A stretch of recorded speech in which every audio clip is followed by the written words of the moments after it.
शरद पवारांच्या राष्ट्रवादीचे 8 खासदार नवी दिल्लीमध्ये पंतप्रधान नरेंद्र मोदी यांची त्यांनी भेट घेतली आहे। खासदार सुप्रिया सुळे यांच्या नेतृत्वाखाली खासदारांची भेट झाली।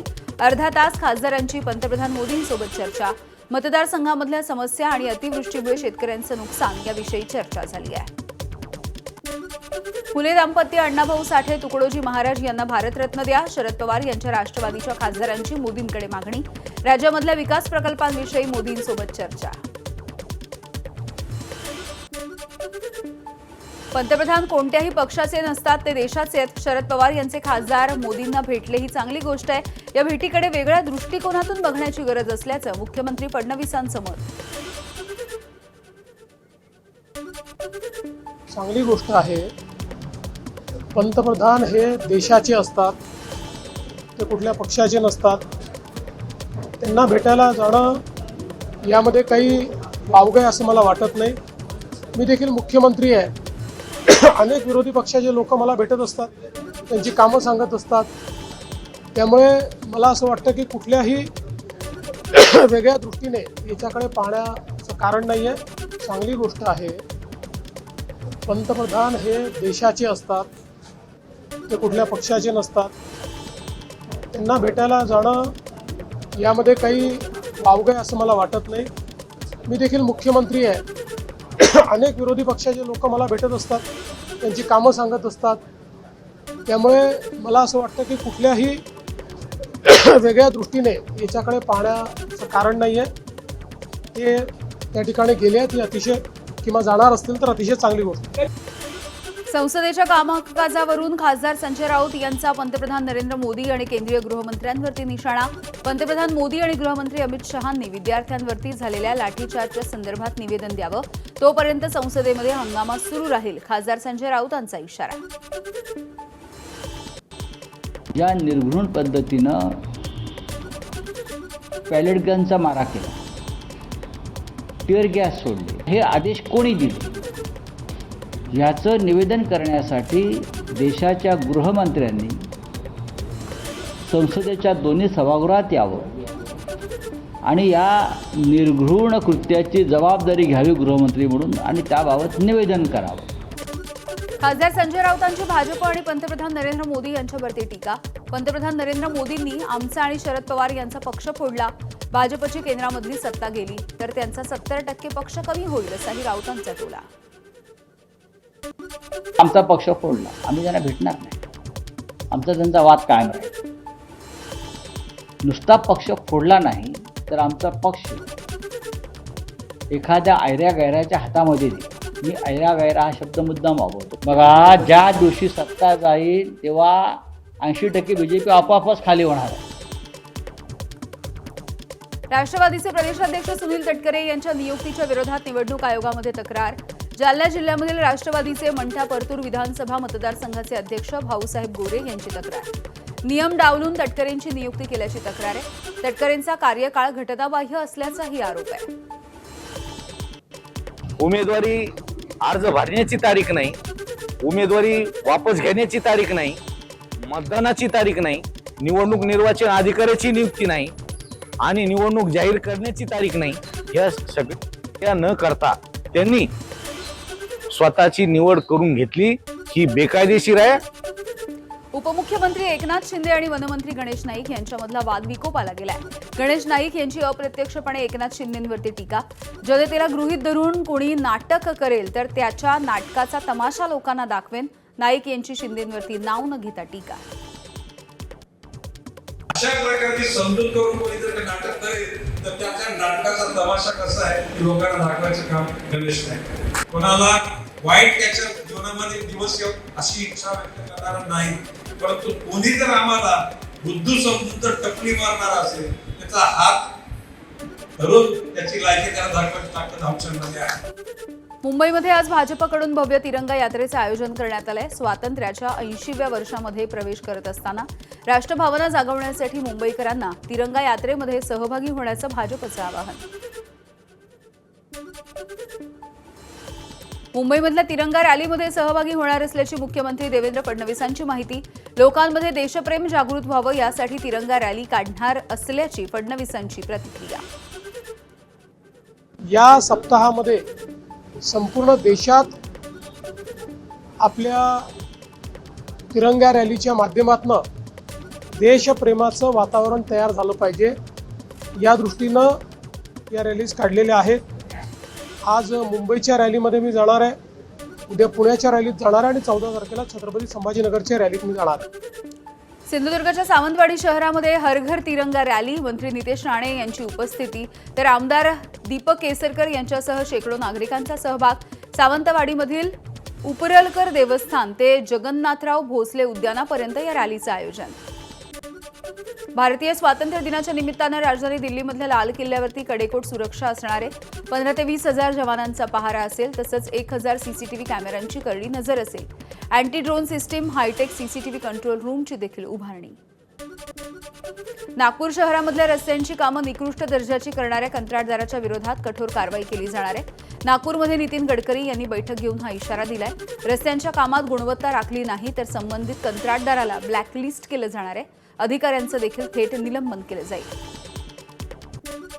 रस्त्यामध्ये इथेनॉल मिसळलं असतं तर काम लवकर पूर्ण झालं असतं. मुंबई गोवा महामार्गाच्या दुरावस्थेवरून आदित्य ठाकरेंची टीका.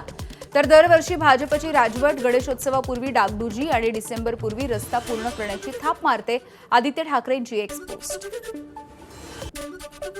30,000 शिक्षकांच्या भरतीमध्ये तांत्रिक अडचणी. भरती प्रक्रियेमध्ये प्राधान्यक्रम भरण्यासाठी आणखी 2 दिवसांची मुदतवाढ. आता 11 ऐवजी 13 ऑगस्टपर्यंत पोर्टलवरती माहिती भरता येणार आहे. पसंती क्रमांक देताना विषय आणि पदांची पसंती उपलब्ध होईना. अनेक ठिकाणी पोर्टलवरची माहिती नीट दिसत नाहीये. राज्यामध्ये 30,000 शिक्षक पदांची भरती प्रक्रिया सुरू झालेली आहे, परंतु विद्यार्थ्यांना ऑनलाईन फॉर्म भरत असताना पवित्र पोर्टलवर अनेक अडचणी येत आहेत.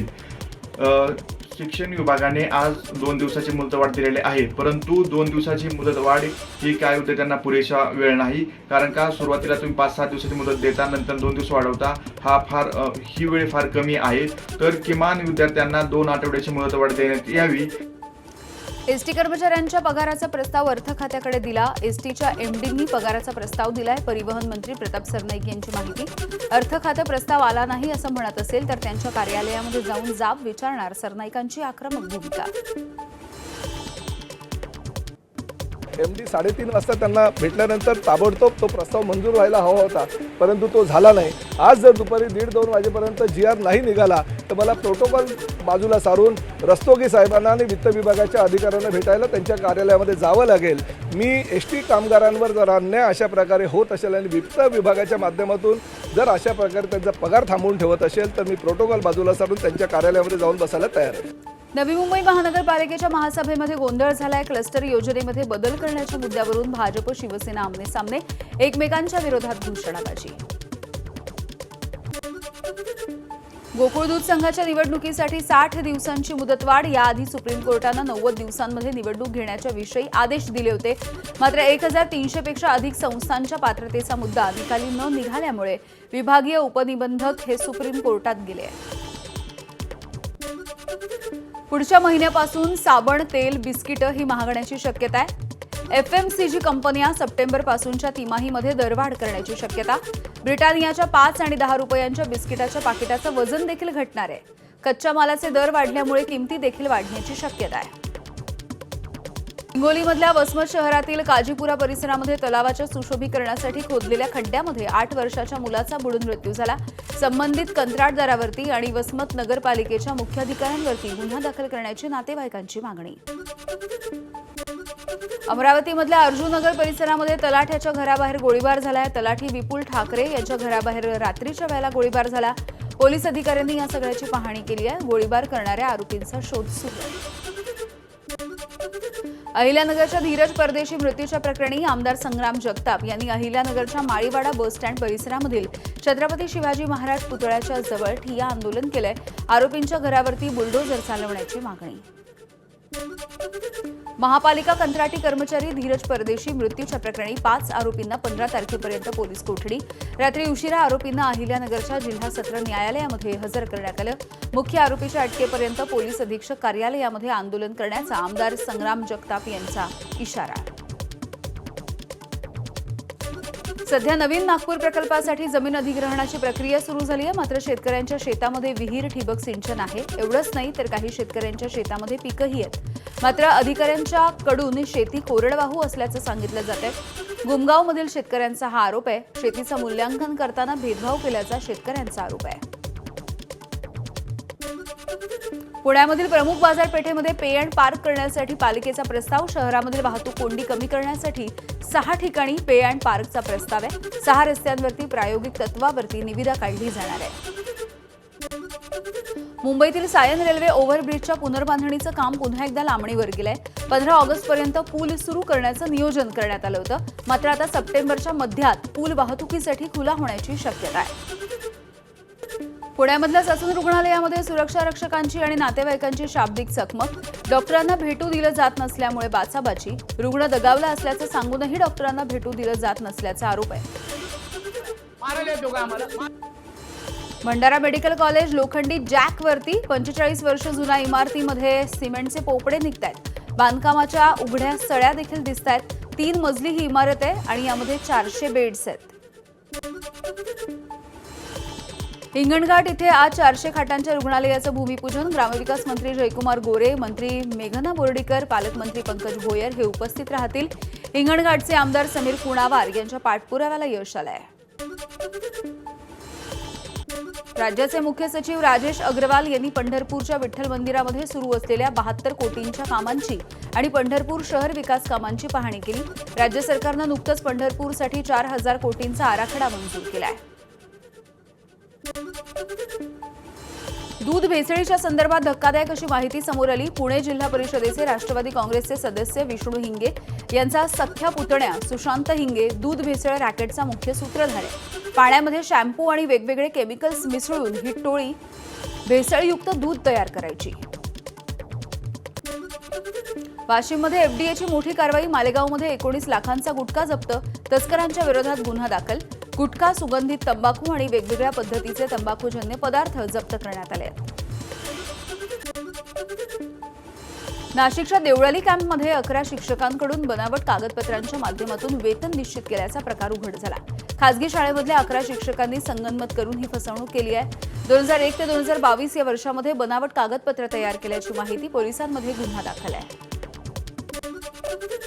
जव्हारमध्ये आदिवासी दिनाच्या कार्यक्रमाला गालबोट. काही तरुणांची स्टंटबाजी. पोलिसांसोबत त्यांनी हुज्जत घातली आहे. बंदोबस्तावरील पोलिसांना धक्काबुक्की झाली. पोलिसांकडून स्टंटबाजांचा शोध सुरू आहे. नागपूरच्या संघ मुख्यालयाजवळच्या गल्लीमध्ये एकावरती भर दिवसा चाकूनं हल्ला करण्यात आला. आकाश ढोमणे असे या जखमी व्यक्तीचं नाव आहे. तर हल्लेखोर गणेश गायकवाड फरार. कराडमध्ये कौटुंबिक वादामधून पतीकडून पत्नीची धारदार शस्त्रानं वार करून हत्या. दुबलनगरमधल्या मंगलमूर्ती अपार्टमेंटमध्ये ही घटना घडली आहे. कराड पोलिसांनी पतीला ताब्यात घेतलंय. वाशिम जिल्ह्यामध्ये गुरं चोरणाऱ्या आंतरजिल्हा टोळीचा पर्दाफाश. मानोरा पोलिसांकडून 4 जणांना अटक. तर 7,49,000 रुपयांचा मुद्देमाल जप्त. बिग बॉस फेम अभिनेत्री लोपामुद्रा राऊत यांच्या सांताक्रूजमधल्या घरफोडीचा अखेर उलगडा झाला. या प्रकरणामधील मुख्य आरोपी चंदन मुखिया याला बिहारमधून अटक करण्यात आली. त्याच्याकडून 76 लाख रुपयांचा चोरीचा मुद्देमाल जप्त.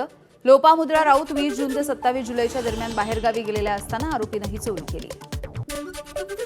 चाकण एमआयडीसीमधून 20 कंपन्या स्थलांतरित होणार आहेत. 1000 कोटींचा फटका बसणार. तर 4000 कर्मचारी बेरोजगार होण्याची शक्यता आहे. खड्डे, वाहतूक कोंडी या सगळ्यामुळे कंपन्या या त्रस्त झालेल्या आहेत आणि त्यामुळे त्यांनी स्थलांतराचा निर्णय घेतला आहे. पालघरमधल्या गावपाड्यांना जोडणाऱ्या प्रमुख रस्त्यांची चाळण. हमरापूर नाणे 20 किलोमीटरचा मार्ग खड्ड्यांच्या विळख्यात. नागरिकांची गावाबाहेर पडण्यासाठी कसरत. भिवंडी पारोळ पुलावरती संरक्षक कठडे नसल्यामुळे रस्त्यावरच्या वाहनांचा प्रवास धोकादायक बनलाय. मार्गाचं नुकतंच कॉन्क्रिटीकरण करण्यात आलं. मात्र पुलांवरच्या कठड्याचं काम जुनंच असल्यामुळे प्रवाशांना धोकादायक प्रवास करावा लागतोय. रायगडच्या माणगावमध्ये इको कार थेट दुकानामध्ये शिरली. 15 ते 16 वर्षांच्या मुलाकडून चुकून ही कार सुरू झाल्याची माहिती मिळतेय. सुदैवाने या घटनेमध्ये दुर्घटना टळलेली आहे. मात्र दुकानाचं नुकसान झालंय. रायगडमध्ये 2 एसटी बसेसचा अपघात झालाय. महाड विनेरे या रस्त्यावरती एसटी बसचा अपघात झाला. चालकाचं नियंत्रण सुटल्यामुळे बस झाडाला जाऊन आदळली. तर दुसरी बस रस्त्या शेजारी घसरली. 7 ते 8 प्रवासी यामध्ये जखमी झाले. नवी मुंबईच्या कोपरी गावामध्ये मध्यरात्री बांधकाम साईटवरती क्रेन कोसळल्याची माहिती आहे. ट्रकवरती क्रेन कोसळल्यामुळे ट्रकचं नुकसान झालंय. वाहतुकीला देखील अडथळा निर्माण झालाय. सुदैवानं कुणाला दुखापत झालेली नाहीये. मुंबईला पाणी पुरवठा करणाऱ्या 7ही धरणांमध्ये 88.70% इतका पाणीसाठा आहे. गेल्या काही दिवसांपासून धरण क्षेत्रामधल्या परिसरात पावसानं विश्रांती घेतली, त्यामुळे धरणामधील पाणी साठ्यामध्ये घट झाली आहे. मुंबईकरांवरील 10% पाणी कपात कायम राहण्याची शक्यता आहे. ठाणे जिल्ह्याची पाण्याची चिंता मिटली. बारवी धरण सध्या ओव्हरफ्लो झालंय. धरणाच्या 11 दरवाजांमधून पाण्याचा विसर्ग सुरू आहे. धरणामधून 2,500 क्युसेकनं पाण्याचा विसर्ग. प्रशासनाकडून नदीकाठावरच्या सगळ्या गावांना सतर्क राहण्याचा इशारा. भंडाऱ्यामधील गोसेखुर्द धरणाच्या पाण्याच्या विसर्गामध्ये आणखी वाढ होतीये. धरणाचे 21 दरवाजे अर्ध्या मीटरनं उघडण्यात आले. 89,134 क्युसेक पाण्याचा विसर्ग. नदीकाठावरच्या गावांना सतर्कतेचा इशारा. गोंदिया जिल्ह्यामध्ये पावसाचं जोरदार पुनरागमन. रात्रभर झालेल्या पावसामुळे जिल्ह्यामधील 5 तालुक्यांमध्ये अतिवृष्टीची नोंद झाली. गोंदिया, आमगाव, सालेकसा, देवळी, गोरेगाव या 5 तालुक्यामध्ये अतिवृष्टी. मुसळधार पावसानं धरण आणि छोटे तलाव देखील तुडुंब भरले. तर कोकणामध्ये पावसाची संततधार सुरू आहे. सिंधुदुर्ग जिल्ह्यामधील दोडामार्ग, सावंतवाडी, कुडाळ, कणकवली, वैभववाडी या तालुक्यामध्ये पावसाची संततधार. जिल्ह्यामध्ये आतापर्यंत 1608 मिलीमीटर इतक्या पावसाची नोंद झाली. गेल्या वर्षीच्या तुलनेमध्ये 30% घट झाली आहे.